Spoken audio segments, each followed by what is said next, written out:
Bueno, buenas tardes. El día de hoy vamos a estar haciendo la sustentación junto a mis compañeros de el proyecto final, por así decirlo, que era el Sudoku Killer. Ahora bien, como bien nos comentó el profe, parte de lo que hicimos acá se reutilizó del parcial anterior que habíamos hecho, que fueron algunas de las funciones que nos había explicado. Pero sin embargo, vamos a hacer un pequeño resumen de eso que reutilizamos y continuaremos explicando como tal lo nuevo que se añadió para llegar a resolver estos Sudoku Killer.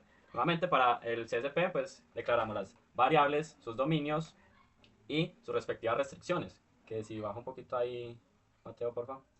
Acá tenemos las restricciones, nuevamente usamos row constraints, calls constraints y box constraints, porque más sin embargo, de que es un diferente Sudoku, el Sudoku Killer, esas restricciones se siguen aplicando tanto para las filas, columnas y el cuadro que es de 3x3. Si seguimos bajando, eh, tenemos Visualize Sudoku, que el Aldif está más abajo o está más... bueno, no, entonces podemos seguir explicando Visualize Sudoku. Si sube, tenemos Visualize Sudoku en la parte de arriba, que simplemente es como tal, como al inicio, anteriormente usamos Visualize Sudoku para ver como el tablero antes de iniciar, pero en este caso, pues para ver el tablero con los bloques así que cada suma, pues no se va a poder, entonces este Visualize Sudoku simplemente lo vamos a usar ya al final con el Sudoku solucionado con pues, la solución final. Ya como tal, en las restricciones también usamos all conservamos all y exclusive value y teníamos otras dos restricciones que eran naked pairs y naked triples, que en este caso pues para el caso de Sudoku Killer no eran válidas pues esas restricciones al tener ya esos cajones que requerían la suma. Entonces, como sabemos en el all verificamos los dominios de cada una de las celdas y íbamos eliminando por iteraciones hasta que pues cada uno de los dominios de cada celda quedara vacía. Y en la del exclusive value lo que hacíamos era verificar como tal en las filas y columnas y también en el recuadro, verificar qué valores ya estaban utilizados e ir descartando para así ver qué número o valor queda restante para dicha celda. Entonces podemos continuar con lo siguiente. Novedades que se tienen en el Sudoku Killer con respecto al Sudoku normal, y es que, como bien se explicó, la diferencia de este Sudoku es que tiene unas jaulas que tienen unos valores encerrados. Digamos, yo tengo la jaula A1, A2 y A3, y que esos cajones me tienen que sumar 15. Eso es lo que hace esta función. Generar combinaciones se encarga de esto. Me mira que cuánta cantidad de números tengo, cuáles son las jaulas que tienen esos números y la suma que tienen que dar. N viene a ser la cantidad de casillas que hay en la jaula. Por ejemplo, vemos el primer caso, que es un caso base, que si la cantidad de jaulas es 1, que es algo muy raro que pase, pero hay que tenerlo en cuenta por si sucede. El resultado simplemente es que dentro de esa jaula tiene que ir el valor que sea la suma, porque si tengo una casilla encerrada, digo que la suma de esa sola casilla tiene que ser 8, la única opción es que esa casilla tenga el número 8. Teniendo en cuenta la restricción de que el número tiene que estar entre 1 y 9. Si está fuera de este rango, simplemente hay un error y el Sudoku Killer no es válido. Y tenemos la condición, digamos, ya la más grande, que es para generar todas las combinaciones. Decimos que para cada combinación, en el rango de combinaciones del número 1 a 10, con n veces, es decir, puedo tener, digamos, si n vale 2, tendría 1, 2, 1, 3, 1, 4, y así con todas las demás que voy a permutar todas las combinaciones. Si la suma de las combinaciones es igual a la suma, le agrego a la lista esa nueva combinación y voy haciendo el debug sucesivamente. Lo que más que sigue dentro de esta función es simplemente por temas de debug, pero básicamente este es a grandes rasgos cómo funciona. Hago todas las permutaciones posibles con n valores, que n valores es la longitud de la jaula, cuántas casillas dentro de la jaula, y miro si la suma de esas combinaciones es igual a la suma que tendría que darme la jaula, y lo voy agregando. Entonces ya después agarro todo esto en la siguiente función, en SumConstraints.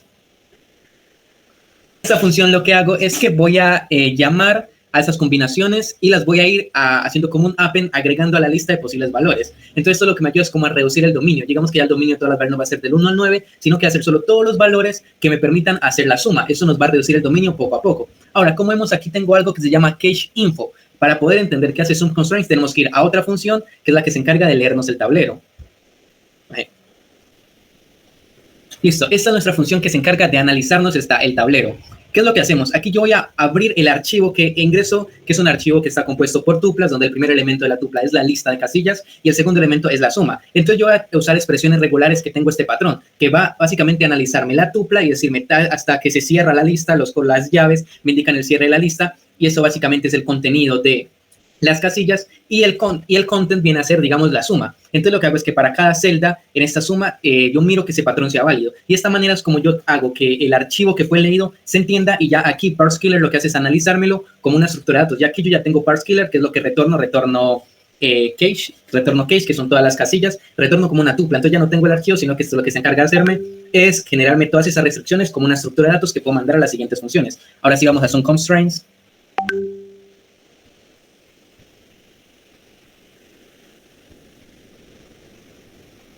Listo. Y entonces eso es lo que hace CacheInfo, que yo le doy a CacheInfo, básicamente me tiene toda esa estructura de datos, y Cells básicamente me tiene las celdas, y Torch me tiene los números. Entonces esto es lo que voy haciendo. Ahora sí, si verificamos dominios vacíos, es decir, si alguna variable tiene un dominio vacío dentro de todas estas celdas, pues simplemente digo que esto es inválido porque no puedo tener dominios vacíos. Vamos a ver, esta función se divide en dos grandes casos. El primer caso es que voy a obtener la longitud, que viene a ser una llave que me da la longitud de las celdas y la suma que debe dar. Y tengo una función, una estructura, una lista caché. ¿Qué es lo que hace esta lista?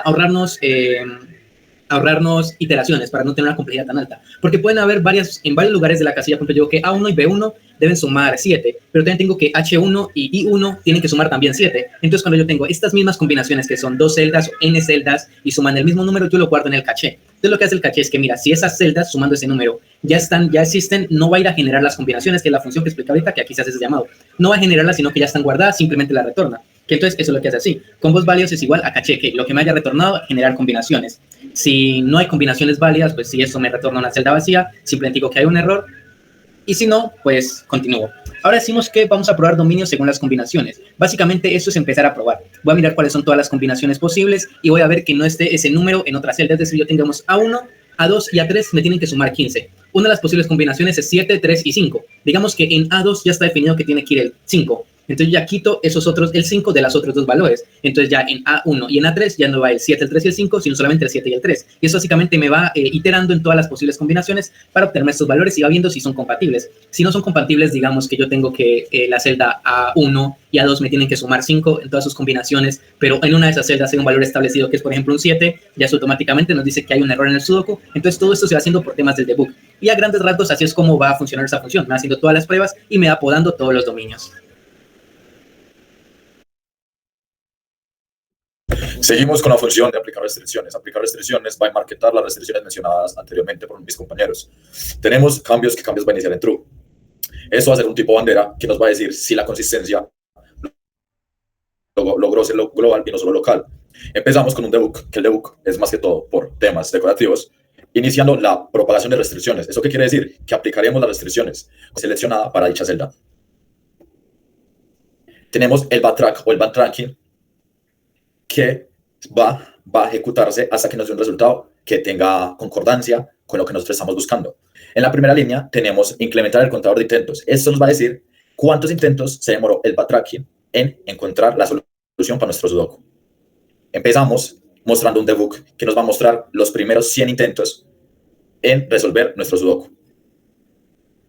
Tenemos el limitante. El limitante va a ser un par de if que nos va a garantizar que la búsqueda nos vaya para el infinito. Es decir, para evitar que se nos dispare en tiempo, nos va a detener a la medida de que pasemos el máximo intento que lo definimos anteriormente. Esta parte del backtracking nos dice verificar si ya tenemos una solución. Este apartado nos dice y nos garantiza que la solución tiene un único valor para dicha celda, que todas las celdas van a tener un solo valor y el valor que sea el resultado correcto. Si esto no pasa, nos va a retornar el none.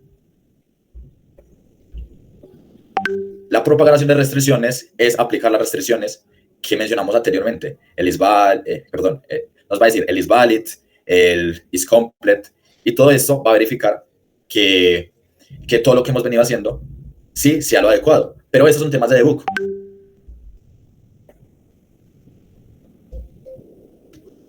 La función backtracking la tenemos en su gran medida con temas de debug para verificar lo que estamos haciendo si tenga concordancia. Porque sin el debug, si tuviéramos un error, no sabríamos por dónde llegar a ese error.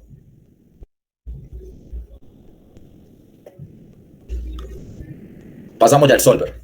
En el solver vamos a cargar nuestro sudoku y el máximo intentos que va a tener el backtracking. Si se supera ese límite de intentos, es que el sudoku no tuvo solución. La definición de las columnas. La definición de las columnas va a seguir igual al sudoku pasado. Bardons va a seguir igual a el sudoku pasado. O sea, contamos en este momento ya con el debug. Que el debug es todas las aplicaciones de restricciones que hicimos. con la respuesta que nos dio todas las restricciones que hicimos, que nos daría el sudoku que se ve en pantalla.